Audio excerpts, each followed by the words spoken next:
Good afternoon, Sam. This is John from San Antonio. John from San Antonio. How are you, John? I understand. I saw a statistic, I believe. I don't know if it's in your county, but I think it was, no, it wasn't in your county. It was from Travis County in Texas, where something like 98% of all eligible voters or something to that effect had like requested ballots or some like just crazy figure like that. Do you know what I'm talking about?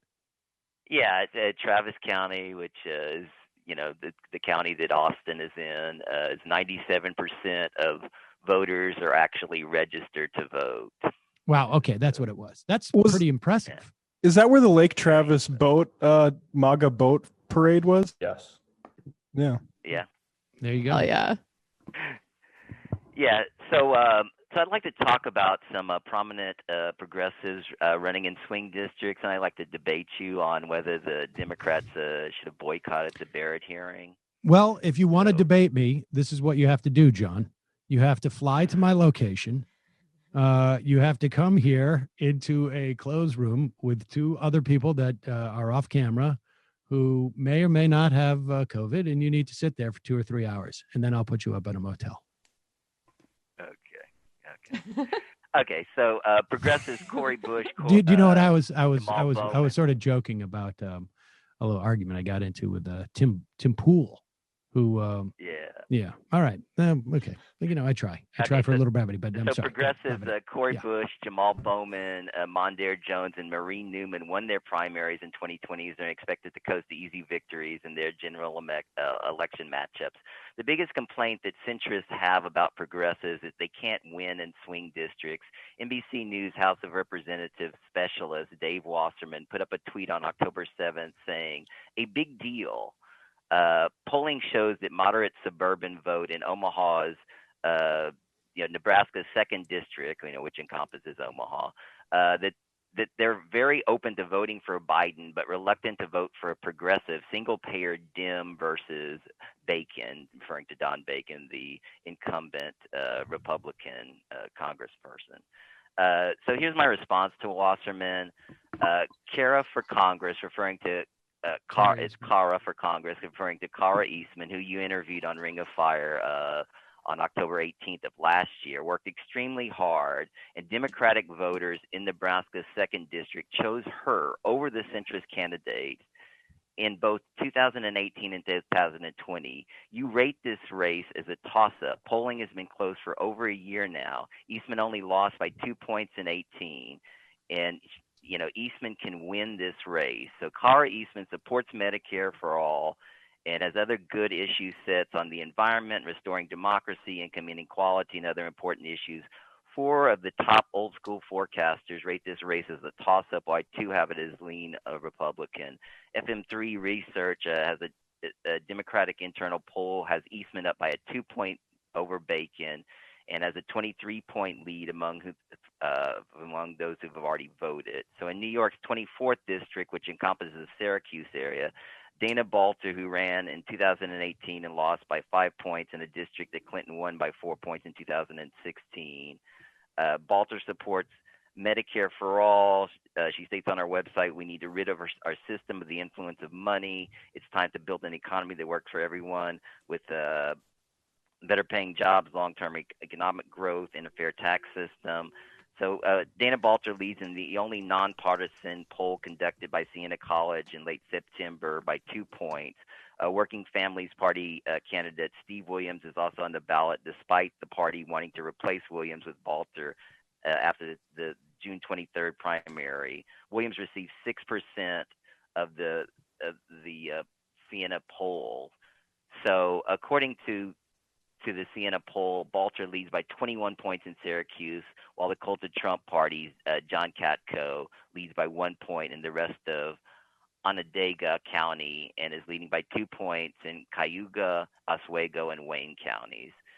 So if you're living in New York's 24th district, please vote for Balter over the Working Families Party, Stephen Williams, because Williams himself is voting for Balter. So in the 10th district of Texas, which contains much of North Austin and the suburbs of Austin, and covers the rural areas between Austin and Houston, progressive Mike Siegel is endorsed by Bernie Sanders. Brand New Congress and the Sunrise Movement, and he ran in 2018 and only lost by 4 points to the cult of Trump Party incumbent Michael McCall. Siegel supports Medicare for all and a Green New Deal, housing for all, and expanding labor rights. Beto O'Rourke won this district in 2018, and Siegel is only down by 2 points in the last two internal polls conducted by his campaign. The last poll was concluded between October 8th and the 11th, and Siegel leads independents by 28 points in a very Republican district. So in the 25th district of Texas, also, which contains West Austin and runs through the very large rural area, heading up to Fort Worth, the suburbs, Bernie Sanders and the Progressive Caucus endorsed Julie Oliver, who's running again after coming within 9 points of beating cult the Trump Party incumbent Roger Williams. This time, most observers expect to see a much closer race, with Oliver coming within 2 points in the last internal poll by the EMC research. Oliver supports Medicare for all and the Green New Deal, as well as shutting down for-profit prisons and reforming our justice system. And so whether Siegel and Oliver will win will depend on the turnout in Travis County, which we were speaking about earlier, that has 97% of eligible voters voting. So I'm just going to go on to the Barrett stuff. Okay. So let's bring it. Okay, go ahead, John. So I just want to disagree with you about boycotting the Barrett hearings. Anytime you can get your messaging before a large audience, you should take advantage of that. We both agree that Democrats can be very bad at messaging. Recently, concerning the lack of vilifying the cult of Trump Party for their heartlessness and not passing another stimulus bill, while tens of millions are unemployed and facing evictions and homelessness, as well as hunger for themselves and their families. But the solution is to talk effectively about these issues. Democrats are right to talk about overturning the ACA and need to bring up the possible overturning of Roe more. And they shouldn't just throw in the towel and be quitters, because they're in a bad position now. When you have Elie Mystal on for the first time in the Majority Report, I enjoyed his insightful observations about the courts, but near the end of the conversation, he made a disparaging remark about Bernie, saying that he was blaming, billionaires and millionaires, and he implied that Bernie didn't understand the importance of the courts. And Bernie is very aware of what's going on, and billionaires and millionaires fund the Federalist Society and other right-wing organizations and put judges on the court and protect their interests. So Senator Feinstein, John, moments ago, said she was very impressed with Amy Coney Barrett's explanation of severability. Like, John, tell me what message do you think is coming out of here, and to whom? Where are you getting that there is that these messages that she is going to overturn? I mean, we know that she was going to overturn Roe v. Wade because she literally signed a document. Everything else that's going on in there is that she's not saying. And they could have done that on the steps of the court. All they have done is said, this process, completely normal. Completely normal. You see in there, Patrick Leahy's making jokes. Like, this is all completely normal. Their Senate collegiality kicks in, and that's it. There is no sense that this is a stolen seat.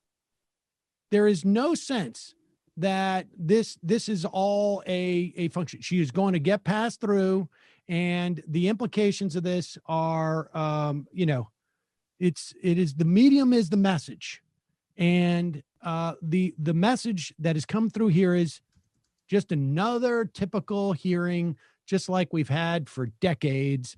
In fact, Dianne Feinstein's impressed. I mean, it's all out the window. It's all out the window. Did you find me an article in your local newspaper that says Amy Coney Barrett is going to overturn Roe v. Wade? Find me a headline that's going to say Amy Coney Barrett is going to sink the ACA. Who do you think is watching this, John? Just you and I. You and I are the only two people watching this. And you knew this already, and I knew it. And the problem is that we haven't gotten the message out to the American public that what the Republicans have been doing have basically been tearing at the fabric of our norms, which were important simply because that's the way that things get done. And so the question is are we going to be able to expand the Supreme, like the only issue right now, okay? Because I'm sorry, most people do not, the right votes when it comes to the Supreme Court. The left does not. You're not going to make that up in 3 days of, with all due respect to people like myself who are older, to have Patrick Leahy, who, like, frankly, like, honestly, and Dianne Feinstein, I've visited people in the hospital who are like more animated than those two. You're not going to make up for that in 3 days. The only thing that you can achieve from this is to set the table for real reform of the Supreme Court after the election if Joe Biden wins. And they're not doing it. And I think they're not doing it for a purpose. Well, because they don't want to reform the court. Both Feinstein. Sorry. Go ahead, John. Yeah, I agree with you that Feinstein and Leahy have been terrible, and that most of the Democrats. I mean, I concede to you that the Democrats haven't been good. I mean, but all I'm saying is that some of the messaging, especially concerning the ACA, and to the point that I was saying before with Elie Mystal, is all of this happened because Democrats lost elections. They lost the Senate in 2014. They lost the presidency in 2016. And so that's why, we're in the position we're in. Right. And so, so this isn't about, Bernie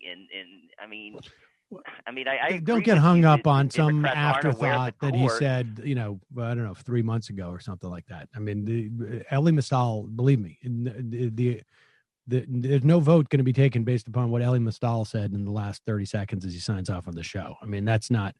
I don't get caught up in that. The real question is, should they have gone in and participated in this, what they call a sham hearing? And I even disagree to a certain extent with that characterization, because let me make my point here. Okay, let's say we have a really good progressive candidate, president that's not doing well in the polls, and looks like they're going to lose an election. And we have a Senate where we also look like we're going to lose the Senate.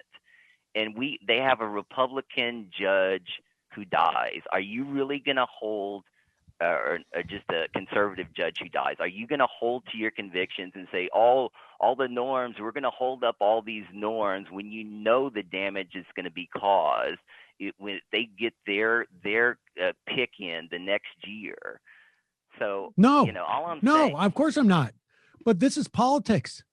And I'm not worried about being called a hypocrite. Neither are the Republicans. I'm saying, how do you make them pay? You can't have it both ways. Yes, you can, John. The Republicans have it both ways right now, John.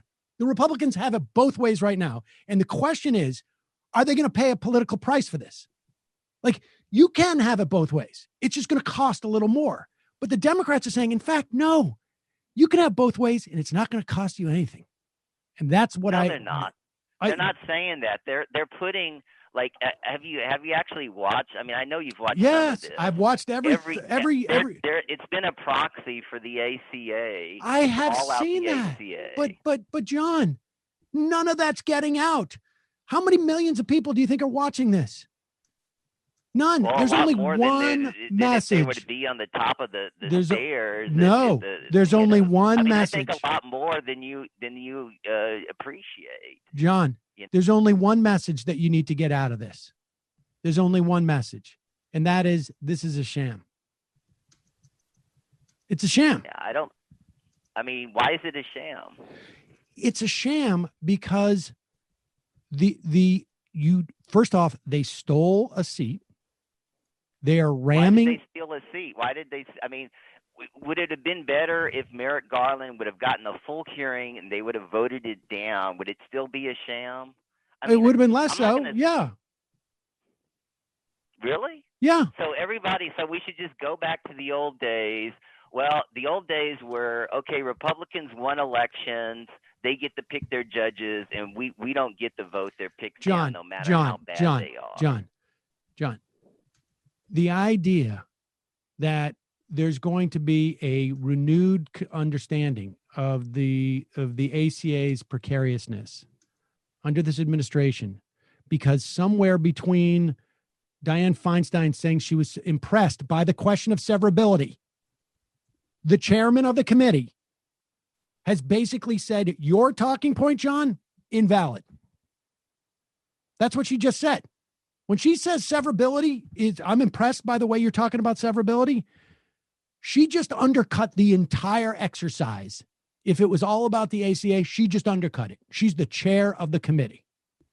Yeah, I agree with what you're saying, and I'm not saying that the Democrats. I mean, I started off the conversation by saying I agree with you. Democrats aren't doing a good job. Well, you know how predictable that was, John? They haven't done a good job at these hearings in ages.